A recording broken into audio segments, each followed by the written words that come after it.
And I went into a room with the baby, crying. I was just beside myself. How could one of the happiest moments, happiest days of our lives could end up like any other day? And I remember telling my mother, I just want to leave. I want to go home with you. I just want to leave. And she said, no, honey, you cannot leave. You have to stay. And so I stayed. Some people can hide it while they're dating. Most can't. And the red flags may be subtle, but they are there if you really pay attention. And we have to be willing to acknowledge them. And I say willing because we are attracted to this handsome guy. We fall in love. We may begin to experience things, but we deny it. We tend to shrug it off or justify it ourselves instead of realizing that something was wrong. And I was so young back then. I mean, I didn't know anything about anything. And it was just such a subtle thing that happened. It was just that whenever something would happen, he would justify it and make me feel like I was the cause of it.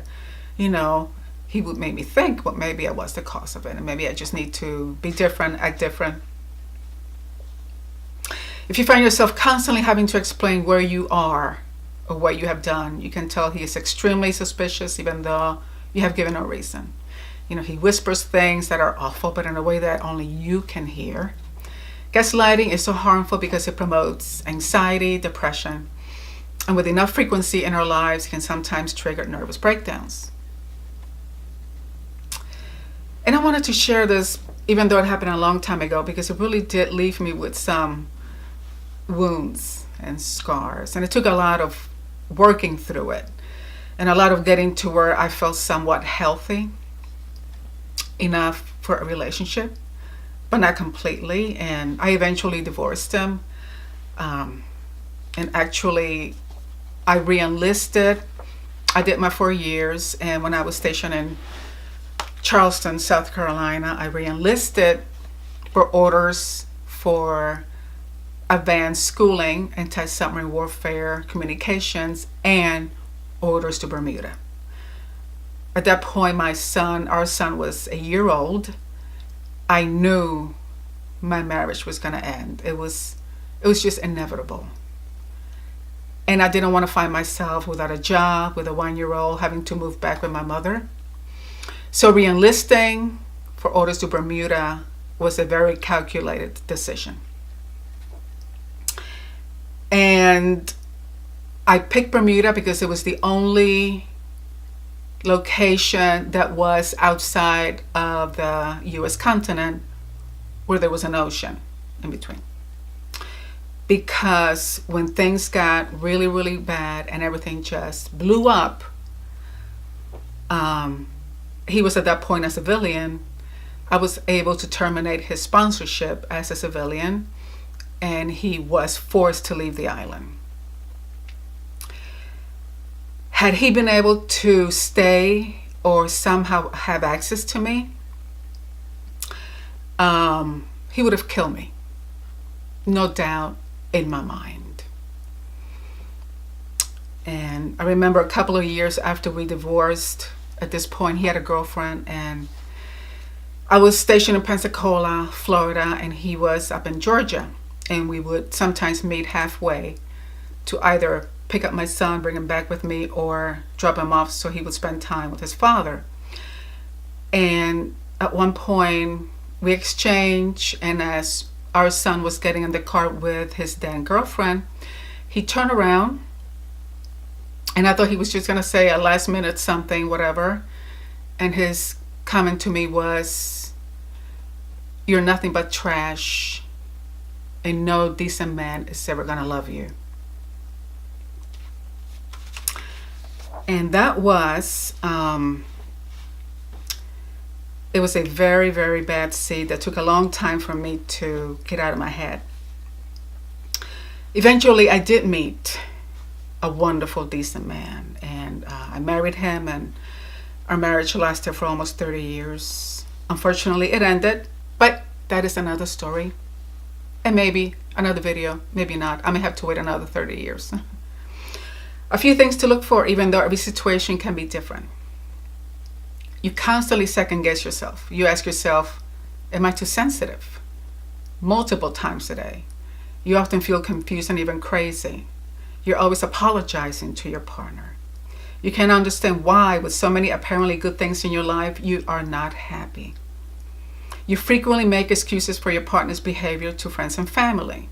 You find yourself withholding information from friends and family so you don't have to explain or make excuses. You know something is terribly wrong, but you can't never quite express what it is, even to yourself. You start lying to avoid the put-downs and reality twists. You have trouble making simple decisions. You have the sense that you used to be a very different person, more confident, more fun-loving, more relaxed. You feel hopeless and joyless. That was me. You feel as though you can't do anything right. That was me. You wonder if you're a good enough partner. It's definitely me. You need to pull away from that sort of a relationship or friendship. This could happen with family members as well.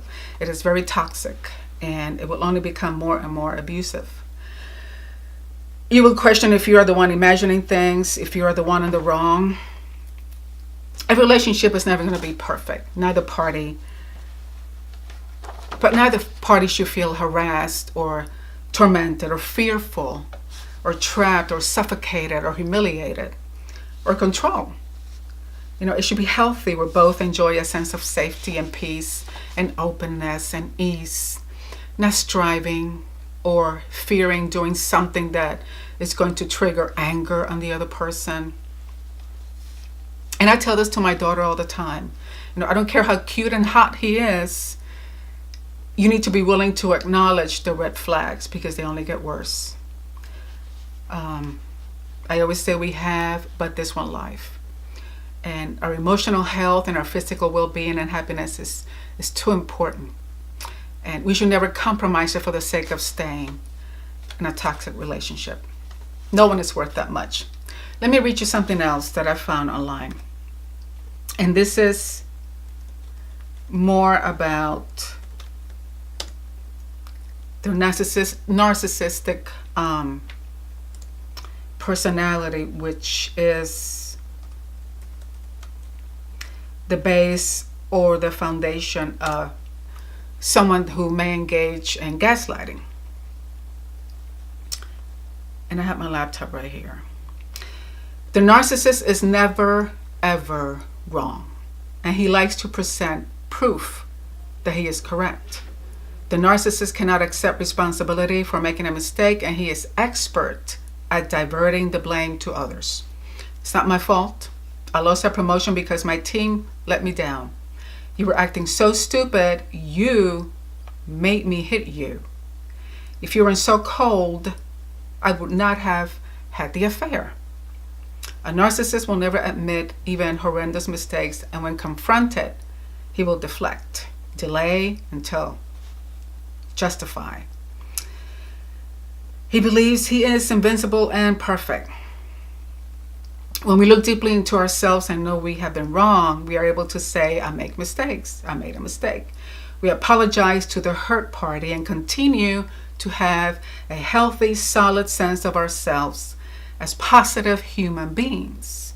A narcissist is unable to do this, as that will require acknowledging that he is not perfect.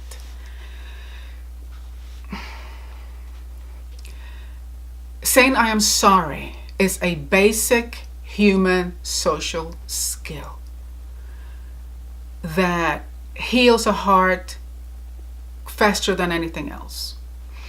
Not only that, but it will repair and restore a relationship and bring back the sense of peace and harmony.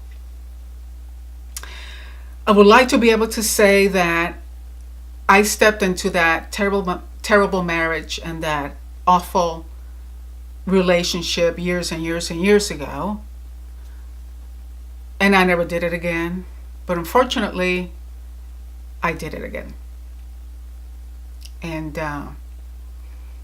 I stepped into it, and I had a feeling that that is what it was.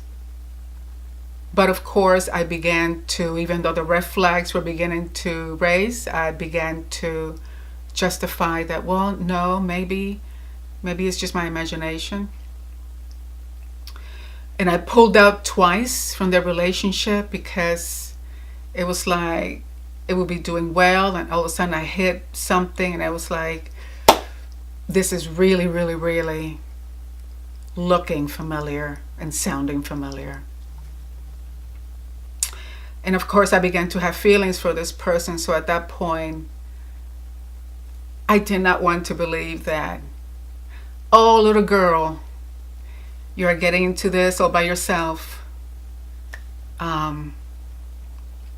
Regardless of what happened, regardless how honestly and bluntly I would say you hurt me, this was wrong. This person is incapable of saying I am sorry. He justifies and justifies and justifies. Incapable.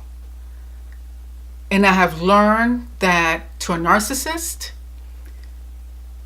that is their reality. They really, truly believe that they have done nothing wrong. And by the time the statement was made to me that I did nothing wrong, I knew I had to get out. Can they be helped? I have no idea. I have no idea if they could ever come to a place of realizing the damage that they cause